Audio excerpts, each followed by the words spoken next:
Bago pa man maipasok sa kulungan ng suspect, mura ang inabot niya at halos kuyugin ng mga kaanak ng biktima.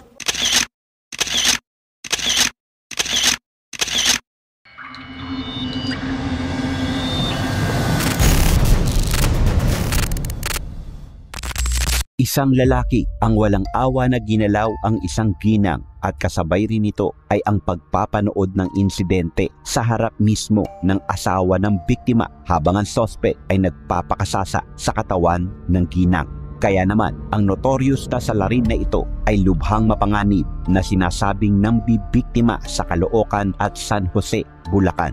Ang naturang salarin ay nagagawa rin pagnakawan ang ilang kabahayan habang patuloy at isinasabay nito ang pagsunod nito sa tawag ng kanyang laman. Kaya kahit na sino, basta may palda, ay pinapatos nito. Ano nga ba ang estilo ng salarin sa pagsasagawa ng karumal-dumal na krimen?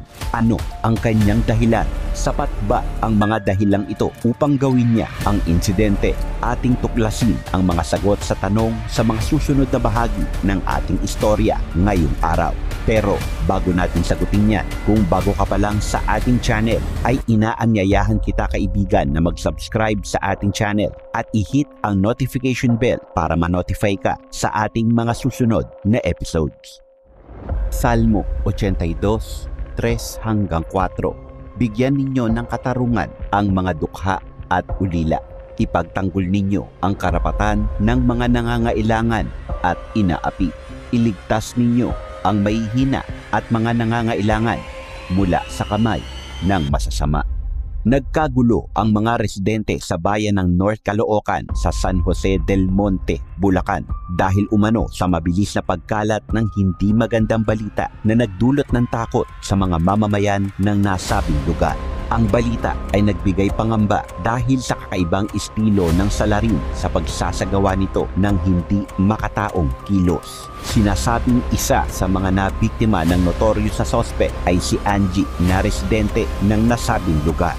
Ayon kay Angie, ika-6 ng buwan ng Disyembre taong 2013, madaling araw habang mahimbing na natutulog ang kanyang pamilya sa Phase 4 sa Bagong Silangan, Caloocan City. Isang hindi inaasahang insidente ang nangyari kung saan isang lalaki ang nanloob sa kanilang tahanan. Sa pagmulat ng mata ng kanyang asawa ay tumambad dito ang lalaki na may hawak na baril, dahilan kung bakit mabilis na tumayo ang asawa ni Angie upang manlaban. Agad itong tinutukan ng baril at inutusan na magtungo at pumasok sa banyo at tinakot umano ang asawa niya na kung manlalaban ito ay maaaring masaktan kahit ang kanilang mga anak. Kaya naman ang asawa ni Angie ay wala nang nagawa kung hindi ang sumunod sa ipinag-uutos ng salarin. Pinapapasok ng salarin ang asawa ni Angie sa palikuran upang hindi na ito makalaban pa. Ngunit dahil kalahati lamang ang sara ng kanilang pintuan ay nakikita pa rin niya ang nangyayari sa kanyang asawa. Pinagbantaan umano ng salarin si Angie na sumunod sa lahat ng sasabihin nito. Kaya naman labag man sa kanyang kalooban ay sumunod pa rin ito upang hindi masaktan ang kanyang asawa at mga anak. Inutusan ng suspect si Angie na maghubad ng damit at habang ginagawa niya ito ay wala siyang ibang magawa kung hindi ang umiyak. Matapos ito ay doon na siya ginalaw ng suspect at habang ginagalaw siya ng suspect ay nakikita ito ng kanyang asawa. Makalipas ang ilang minuto ay natapos na ang paggalaw kay Angie.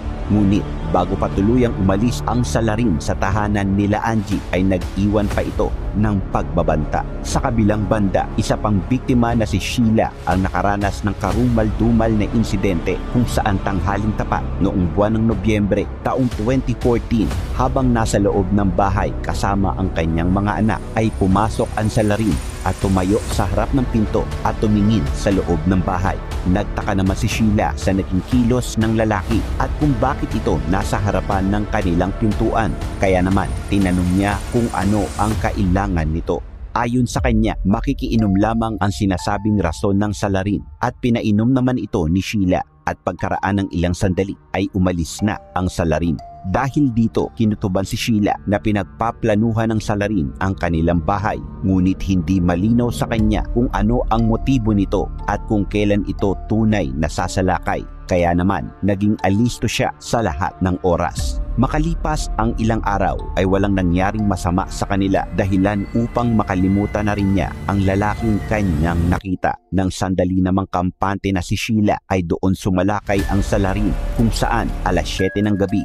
Noong ika-6 ng Disyembre, mayroong bisita si Sheila sa kanilang bahay at ayon kay Sheila, kasama niya nag-e-ensayo ng sayaw ang kanyang mga kaibigan, at habang masaya silang nagkukwentuhan ay bigla na lamang pumasok ang isang lalaki na may hawak na baril at nagdeklara ng hold up. Dahil sa pagkabigla ni Sheila at ng mga kaibigan nito ay wala silang nagawa kundi ang panoorin ang lalaki habang kinukuha at nililimas nito ang mga gamit at pera ng mga biktima.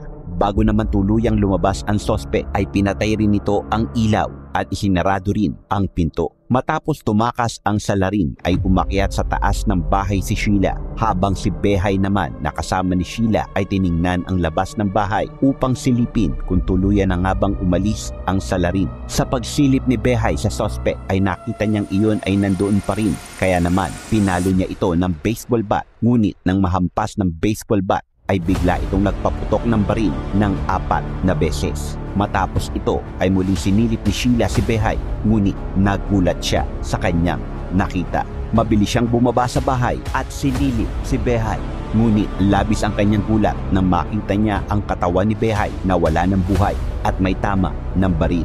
Bumalik naman sa bahay ang mga kaibigan ni Sheila upang tingnan ang nangyari kay Behay, ngunit dahil sa kanilang nadatnan ay sumigaw ang mga ito at humingi ng tulong sa mga kapitbahay.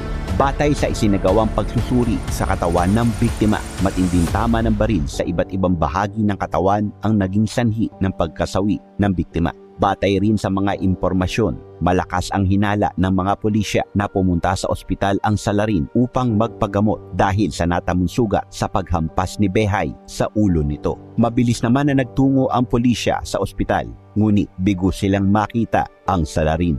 Sa tulong naman ng Barangay 176, Bagong Silangan, Caloocan City, natunton ng mga pulis ang pinagtataguan ng sospek at doon ay tuluyan itong nadakip. Kinilala ang Salarin na si Albert Biol, 42 taong gulang, at nakita ng pulisya ang baril na ginamit nila na gagamitin sa investigasyon bilang karagdagang ebidensya. Sa pagkakahuli kay Albert, lumabas lahat ng kanyang mga naging biktima at doon ay galit na galit ang mga ito. Tuluyan itong sinampahan ng mga patong-patong na kaso kaugnay ng pagnanakaw, pagpaslang at panggagalaw.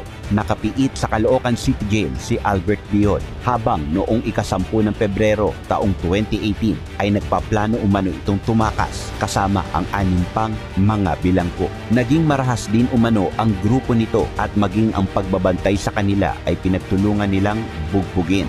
Dahil sa pangyayaring ito, napigilan ng mga pulis ang pagtakas ng 6 na bilanggo, habang si Albert naman ay sinamantala ang pagkakataong iyon upang makatakas. Dahil sa nangyaring pagtakas ni Albert, ginamit nila ang social media upang mahanap at madakip ito at para na rin paalalahanan ang mga tao kaugnay ng mga naging gawain at bantang hati ni Albert. Makalipas ang 5 buwan, muling nakatanggap ng impormasyon ang mga pulis kaugnay ng kung saan nagtatago si Albert. Agad silang nagtungo roon at tuluyan ng nadakip ang suspect.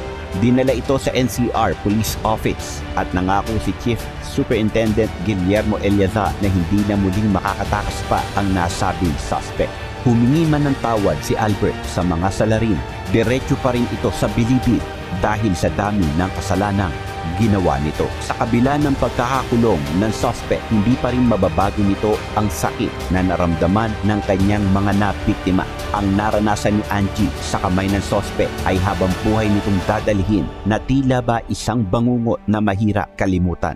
Sa kabilang banda, ang nangyaring pagkawala naman ni Behay ay nagdulot din ng malalim na sugat sa puso ni Sheila na sabihin mang dumating man ang punto na mapatawad nila ang Salarin, mananatili pa rin ang sugat dahil may mahal sa buhay silang nawala. Marahil hindi sapat ang pagkakabilanggo bilang kabayaran sa kasalanan. Hindi rin ito tuluyang matatanggal ang sakit, ngunit siguro ay kaya nitong bawasan. Kaya naman, lagi tayong mag-iingat at mapanghinala sa anumang sirkumstansya dahil ang mga masasamang loob ay andyan lang, matyagang nagmamasid at nag-aabang sa kanilang susunod na biktima.